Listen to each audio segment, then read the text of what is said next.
সম্মানিত দর্শক শ্রোতা, পরম সৃষ্টিকর্তা যিনি অসীম দয়ালু, শুরু করছি তার নামে।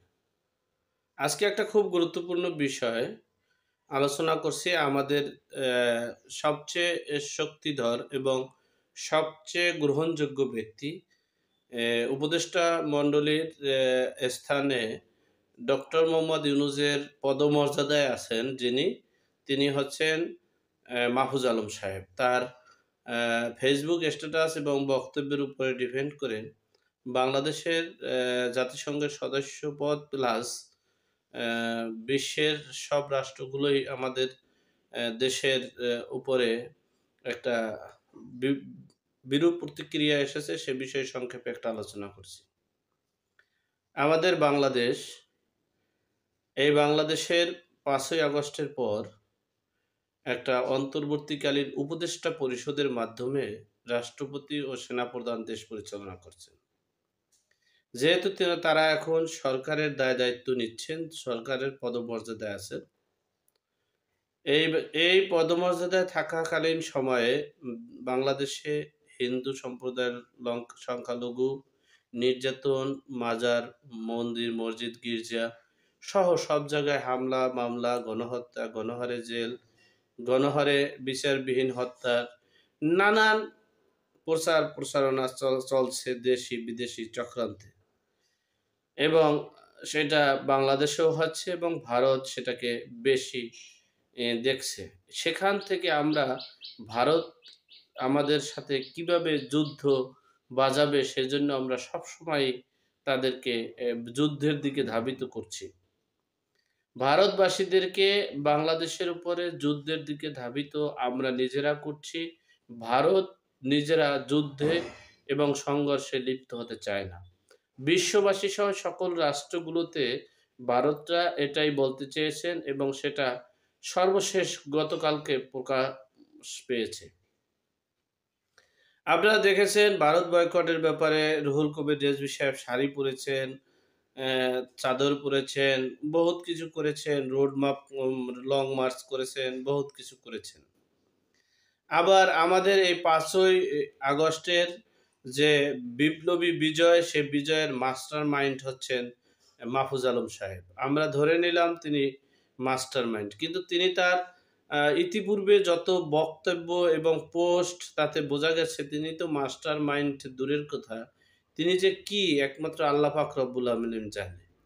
যাই হোক, একজন মাস্টার মাইন্ড, একজন উচ্চ পদস্থ কর্মকর্তা বা প্রধানমন্ত্রীর মানে স্থানে থেকে অথবা প্রধানমন্ত্রীর মন্ত্রণালয়ের মন্ত্রী হিসেবে থেকে যদি এই দায়িত্বহীনতার কথা বলে এবং দেশের সাথে অন্য দেশের যুদ্ধের কথা বলে, যুদ্ধ করার জন্য মানে উস্কানি দেয় এবং অন্য রাষ্ট্রের স্বাধীন সার্বভৌমত্ব রাষ্ট্রের অঞ্চলগুলো, প্রদেশগুলো দখল করতে চায়, তাহলে সে দেশ কি বসে থাকবে? সেটা প্রকাশ্যে এখন ইন্ডিয়ার সকল আন্তর্জাতিক খ্যাতিসম্পন্ন মিডিয়াগুলো প্রমাণ করছে যে মাহফুজ আলম সাহেব বলেছেন ত্রিপুরা, আসাম সকল রাজ্য নাকি তারা মানচিত্র দেখছে এবং সেটা তারা দখল করবে।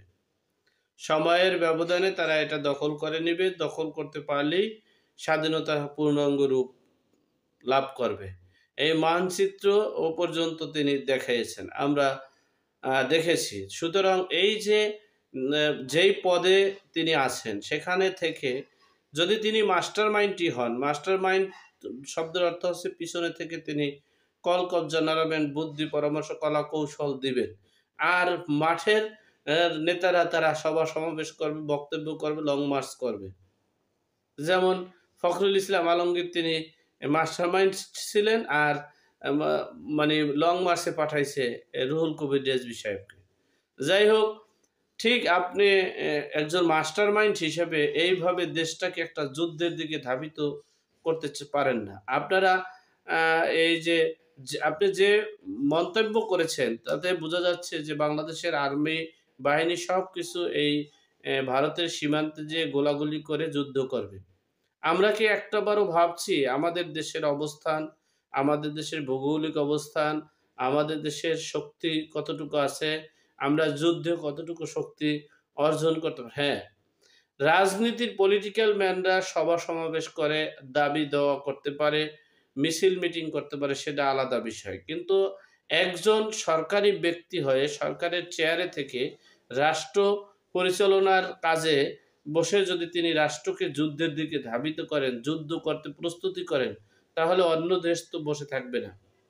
আমাদের দেশের যদি ধরেন আপনি চট্টগ্রামটা ইন্ডিয়া যদি নিয়ে যেতে চায়, আমরা কি বসে থাকবো? আমরা তো চেষ্টা করব সেটাকে রক্ষা করার জন্য। ঠিক তেমনি এই মাহফুজ আলম সাহেব যদি ত্রিপুরা, আসাম, 7 স্টার দখল করতে চায়, কলকাতা দখল করতে চায়, দখল করার প্রস্তুতি নেয় এবং সেনাবাহিনী, সকল বাহিনীদেরকে মানে সঠিক পদক্ষেপ নিতে বলে এবং প্রস্তুতি থাকতে বলে, তাহলে কি ভারত বসে থাকবে? তাহলে আমরা দেখেছি ভারত যে কাজগুলো করেছে, এই পোস্টের মাধ্যমে তারা আরো উৎসাহ হয় এবং প্রমাণিত হয় তারা যে বলেছে সেটা বিশ্ববাসীকে এবং জাতিসংঘ সহ, ডোনাল্ড ট্রাম্প সহ সকলকে দেখাইতে পারছে এবং দেখানোর পর যে তারা যে উগ্রপন্থী, তারা ইন্ডিয়া তাদের দেশ না, শুধু ইন্ডিয়া একটা মানে জঙ্গি রাজত্ব কায়েম করতে চায় এবং ইন্ডিয়ার উপরে হস্তক্ষেপ করতে চায়। এই জন্যই মূলত আমরা এগুলো করেছি। তাহলে তাদের বিধানসভায় যেটা বলেছে, লোকসভায় যেটা বলেছে, মিছিল মিটিংয়ে যেটা বলেছে, বিজেপি নেতা শুভেন্দু যেটা বলেছে, সেটা প্রমাণ করেছে এই মানে মাহফুজ আলম সাহেব। স্ট্যাটাস এবং পূর্বে তাদের বক্তব্য গৃহযুদ্ধের দিকে প্রস্তুতি নিয়েছি, এরপরে ছাড় দেওয়া হবে না, নানান কথাগুলো, যে সব কথাগুলো দেশের অন্য দেশের মানে বিরুদ্ধে চলে যায় এবং অন্য দেশগুলো যুদ্ধের দিকে যে ধাবিত হয়, এরকমের কথাগুলো আমরা বলেছি। আমি এই মাহফুজ আলম সাহেবকে বলবো, আপনারা দ্রুত আপনি এই একটা সংবাদ সম্মেলন করে এটার একটা মানে সমস্যা যাতে না ঘটে, সমাধান যাতে হয় সেই ব্যবস্থা করেন। নইলে আমরা যত যাই বলি না কেন, আমরা ভারতের সাথে যুদ্ধ করে কোনোদিনও আমাদের সম্ভব না। আমরা আমাদের কাঙ্ক্ষিত লক্ষ্যে পৌঁছাতে পারবো না। আপনার এই বক্তব্য, এই সভা সমাবেশ, এই স্ট্যাটাসের মাধ্যমে ভারত আমাদের উপরে হস্তক্ষেপ করলে, এখন যদি ভারত যুদ্ধও করে, পৃথিবীর কোনো রাষ্ট্র এর বিপক্ষে যেতে পারে না। কারণ ভারত কখনো স্ট্যাটাস দিয়ে, ফেসবুক দিয়ে বলেনি যে আমাদের চট্টগ্রামটা আমাদের, কুমিল্লা আমাদের, এগুলো দখল করতে হবে, এই মানচিত্র করলাম, এই মানচিত্র দিলাম, এগুলো কখনো বলেনি। বরঞ্চ আমরা ভারতের এগুলো বলেছি বিদেই আজকে আমাদের অবস্থা সার্বিক দিক থেকে খুবই ভয়াবহ আছে। আল্লাহ আমাদের সকলের সঠিক জ্ঞান দান করার তৌফিক দান করুক। আল্লাহ আমাদের সকলকে হেদায়েত নসিব করুক। আমিন। আসসালামু আলাইকুম।